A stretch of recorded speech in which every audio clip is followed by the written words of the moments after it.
বয়সটা 20 পেরোলেই পাশের বাড়ির কাকিমাদের কাছে আপনি বুড়ি।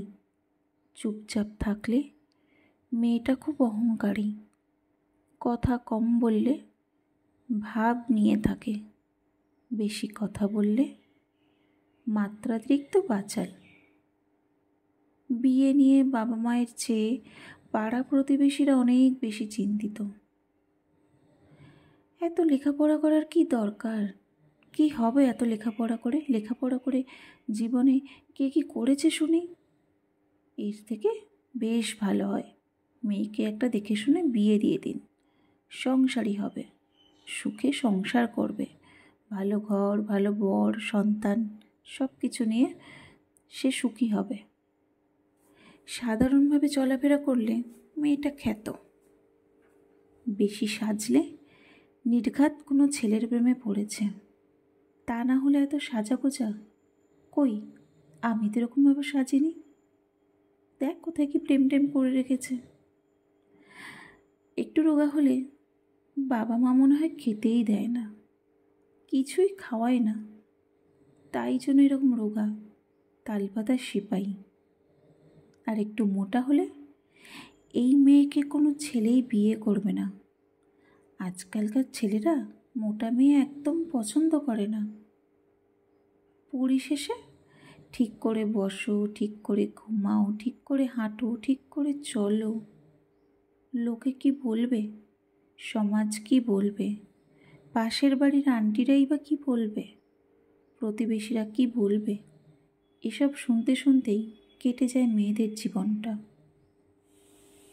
একটা মেয়ে সব সময় হেরে যায় তার বাস্তবতার কাছে, কখনো তার পরিবারের কাছে, কখনো বা তার ভালোবাসার প্রিয় মানুষটার কাছে, আবার কখনো কখনো তার ইচ্ছের কাছে।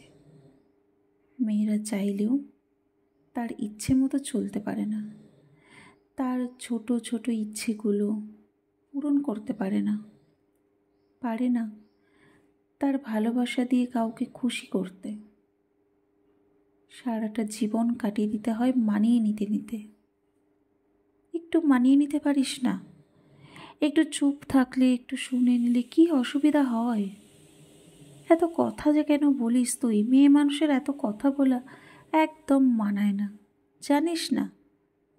কি শিক্ষা দিলাম ছোট থেকে? অবহেলা, অপমান, লাঞ্ছনা নিয়ে বেঁচে থাকতে হয় মেয়েদের। আসলে সবাই তো মেয়েদেরকে নিজের সুবিধা মতো ব্যবহার করে যায়। মেয়েরা যার কথা মতো চলে তার কাছে সে অনেক ভালো। হ্যাঁ, এটাই মেয়েদের বাস্তব জীবন। অপ্রিয় হলেও এটাই সত্যি যে একজন স্ত্রীকে সংসারের সব কাজ করার পরেও তাকে অনেক কথা শুনতে হয়, কিন্তু একজন পুরুষকে তার শ্বশুরবাড়ি কেউ কিছু বললে সে শ্বশুরবাড়ি যাওয়াই বন্ধ করে দেয়। আসলে মেয়েদেরকে সবাই নিজেদের সুবিধা মতো ব্যবহার করে যায়, বিবাহিত হোক বা অবিবাহিত। মেয়েরা সবাই এই সমাজে লাঞ্ছিত। কেউ তাদেরকে তাদের মতো করে বুঝতেই চেষ্টা করে না। হ্যাঁ, এটাই মেয়েদের জীবন। বাড়ি থেকে দেখাশোনা করে বিয়ে দেওয়ার পর যদি সংসারটা ভেঙে যায়, তখন শুনতে হয়, কি করবি বল, তোর ভাগ্যই খারাপ। আর নিজের পছন্দ মতো বিয়ে করার পর যদি সংসার ভাঙে, তাহলে শুনতে হয়, নিজে বেশি বুঝে গেছিলিস তো, ঠিক হয়েছে, বেশ হয়েছে, এখন বোঝ ঠেলা। কীরকম বিয়ের পরেও বাপের বাড়ির ঘাড়ে বসে বসে খাচ্ছিস। কতটা সম্মান বেড়েছে তোর, তাই না? বেশি লাফাতে বিয়ে করতে গিয়েছিলিস না? একবার তো জানানোর প্রয়োজন মনে করলি না, অনুমতিও নিসনি, বলিসনি পর্যন্ত যে তুই বিয়ে করবি। কেমন লাগছে এখন? বোঝ, ঠিক হয়েছে। মান সম্মানটা তো নিজের শেষ করলি, উল্টে আমাদেরও করলি। আমাদের সমাজটা এইরকমই, তাই নিজের মতো করে বাঁচো। সমাজ তোমার চোখের জলের ভাগ কোনোদিনই দেবে না, কোনোদিনই নেবেও না, দেবেও না। ছেলেরা শ্বশুরবাড়িতে গিয়ে দুদিনও ঠিকমতো থাকতে পারে না, কিন্তু মেয়েরা বাবা মা ভাই বোন সকলকে ছেড়ে, সবাইকে ছেড়ে শ্বশুরবাড়িতে গিয়ে সারা জীবন কাটিয়ে দেয়। সত্যি মেয়েদের জীবনটা বড়ই অদ্ভুত। জন্মের আগেই পৃথিবীর আলো না দেখানোর বারণ। মেয়ে নয়, ছেলে চাই, এটাই দাবি করতে শোনা যায়। মেয়ে মানে চেহারা খারাপ হলে বিয়ে হবে না। মেয়ে মানে রেজাল্ট খারাপ হলে বিয়ের হুমকি শোনা। মেয়ে মানে রাস্তাঘাটে বাজে কথা শোনা। মেয়ে মানে পরিবারের জন্য প্রিয় মানুষটাকে বিসর্জন দেওয়া। মেয়ে মানে ভালোবাসার মানুষটাকে ছেড়ে অচেনা কেউ একজনকে বিয়ে করা।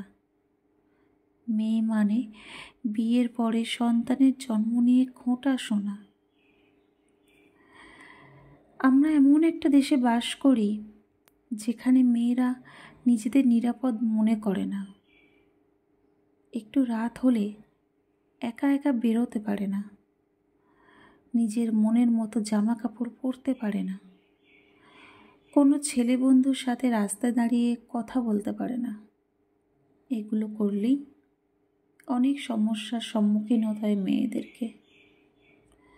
অনেক রকম প্রবলেম তাদের সামনে এসে দাঁড়িয়ে পড়ে, আর সেটা থেকে উদ্ধার করার জন্য বা উদ্ধার হওয়ার জন্য নিজেদেরকে সমানে লড়াই করে যেতে হয় যতক্ষণ না দেওয়ালে পিঠটা ঠেকে যাচ্ছে।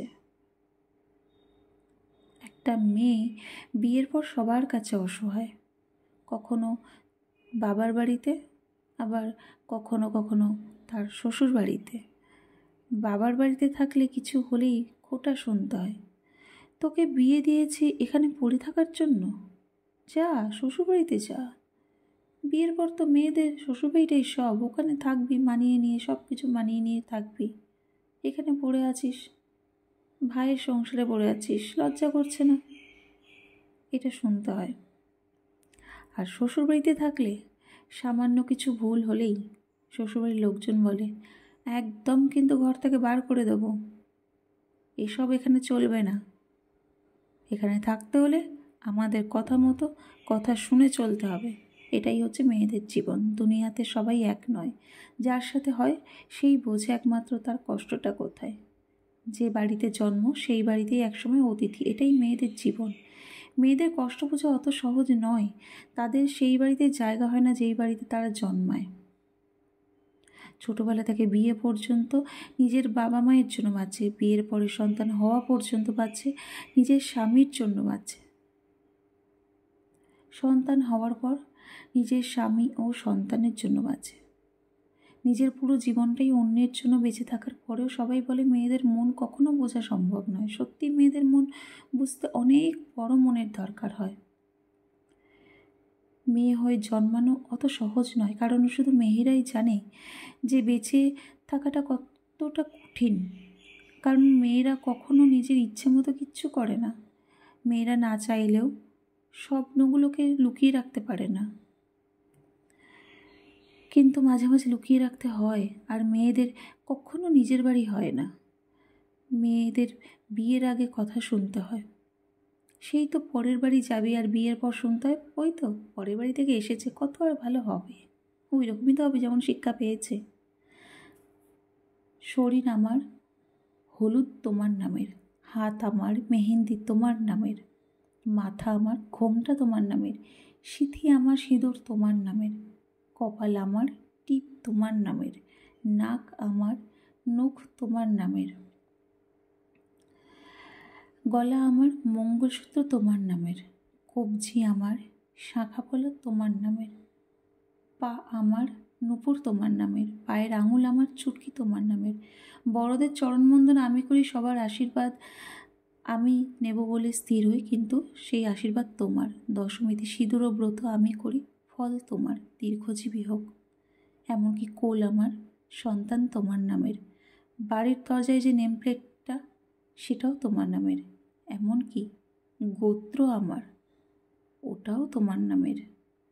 সব কিছুই তোমার নামের। সবসময় শুনতে হয় তোমার ভালো হোক, তুমি ভালো থেকো। অবশ্যই মেয়েরাও তাই চায়, স্বামীর কল্যাণ হোক, স্বামীর মঙ্গল হোক। কিন্তু একটা মেয়েও সবসময় আশা করে থাকে যে কোথাও না কোথাও সেও শুনতে পাবে তারও কল্যাণ হোক। চলো, পুরো ভিডিওটা ভালো লাগলে লাইক কমেন্ট করো।